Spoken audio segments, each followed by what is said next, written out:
The one storm that could end the internet, or at least set us back in time a few centuries, is one that's not going to come with rain. It's actually going to come from the sun. And I'm telling you guys right now, this is the video that you need to watch from start to finish in order to get this message.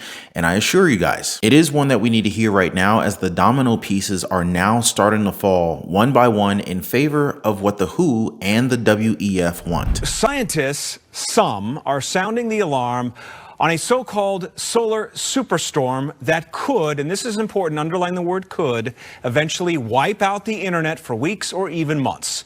The sun is entering a more active time where it tends to flare more often. After those flares, large blobs, for lack of a better word, of plasma enter space and can distort the Earth's magnetic field, the power grid, satellites, navigation, and GPS systems and communications equipment are all vulnerable. I'm just gonna go ahead and let that sink in for a moment. And just to remind you guys, he reiterated the word could there, meaning that it's another one of those maybe it could, maybe it won't kind of scenarios. But I don't know, guys. After I remember Bill Gates' TED talk about the pandemic, why do I keep messing that up? When I was a kid, the disaster we worried about most was a nuclear war. That's why we had a barrel like this down in our basement, filled with cans of food and water. When the nuclear attack came, we were supposed to go downstairs, hunker down, and eat out of that barrel. Today, the greatest risk of global catastrophe doesn't look like this. Instead, it looks like this.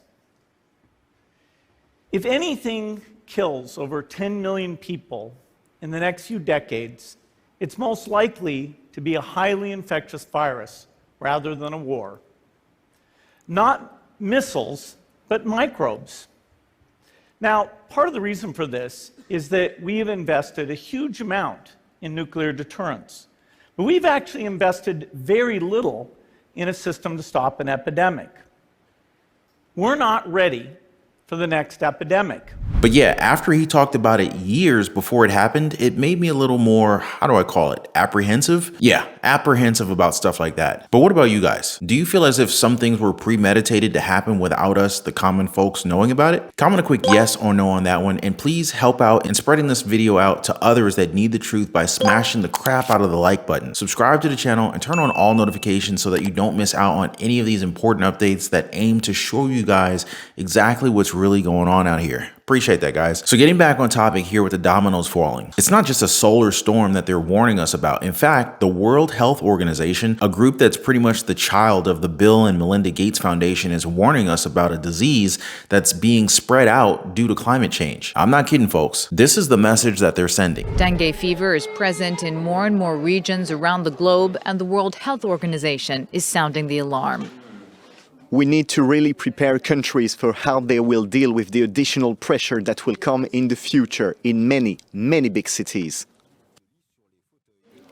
More than 4.2 million cases were reported around the globe in 2022.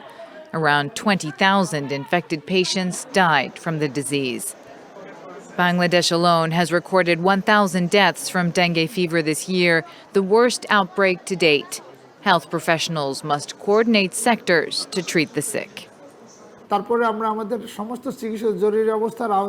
It's like an emergency. We brought all our doctors under a central umbrella and scheduled our nurses, logistic manpower, and cleaners on rotation. We unified the system like we did during COVID, and we applied what we learned to this situation now. That's right, folks. The World Health Organization is again sounding the alarm on another disease. And while it is a dangerous disease, there are already some methods that allow people to recover from it without as much medication. Now, don't get me wrong, guys. This disease, it's scary in and of itself, but so long as you get yourself to a hospital once you kind of start feeling the symptoms, chances are you're probably going to make a full recovery. I mean, that should be the end of it, right? Nope. The WHO announced just fairly recently that we should expect dengue to take off and become a major threat to the United States, to Europe, and to Africa. I mean, they can't leave out the United States, right? The messaging is getting to a point where they're calling it a possible endemic. Don't worry though, Johnson & Johnson are already conducting human trials on something that's supposed to help out millions of people across the globe. And according to them, the results are encouraging. But you gotta ask, what is it this time? A jab, maybe? Nah.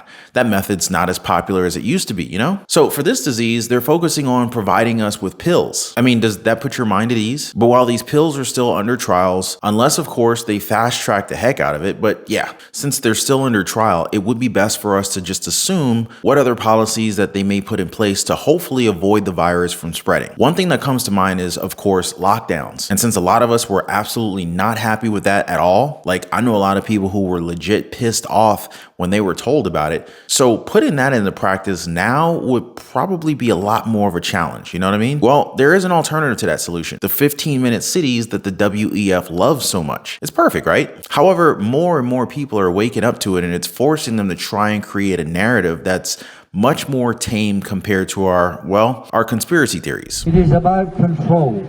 It is about surveillance. 15-minute cities have been drawn into this narrative of insidious control. In the UK, one particular target has been Oxford, where misinformation has recently led to counsellors receiving death threats. We have been receiving many calls and emails from worried residents in genuine fear that they might be locked in their own homes. The reality here in Oxford is distinctly different. The conspiracy has conflated two plans. One long-term intention to spread facilities among neighbourhoods, and one traffic restriction trial due to be brought in next year, which will use cameras and a permit system to track car journeys among certain roads across the city and potentially fine people if they use them too often. There are, of course, legitimate questions as to how these schemes are implemented. This is a traffic filter, and there will be 6 more of these rolled out around the city. Businesses, for example, reliant on drive-through trade. It's very much a message to visitors and shoppers, people visiting our hotels and restaurants, that Oxford is not accessible and you have to stay out of Oxford. Did you see how many cameras they had in there? I'm not sure if they did themselves any favors with that, because it's basically admitting that cities will be closed to outsiders, and it would probably mean that those inside would have a hard time getting out as well. Either that, or if they do go out, then good luck getting back in. Now, granted, this was months ago, but the idea remains the same.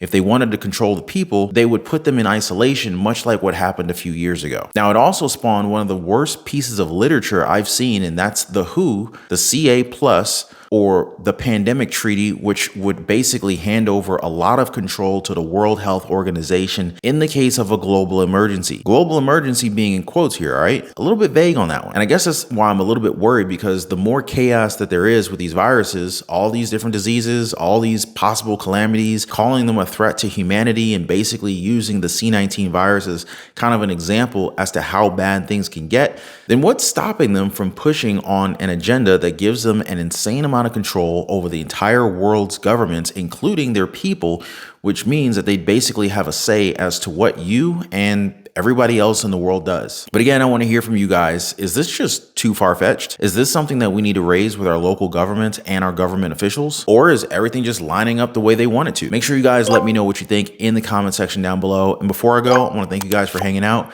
Keep safe, and I'll catch you guys on the next one.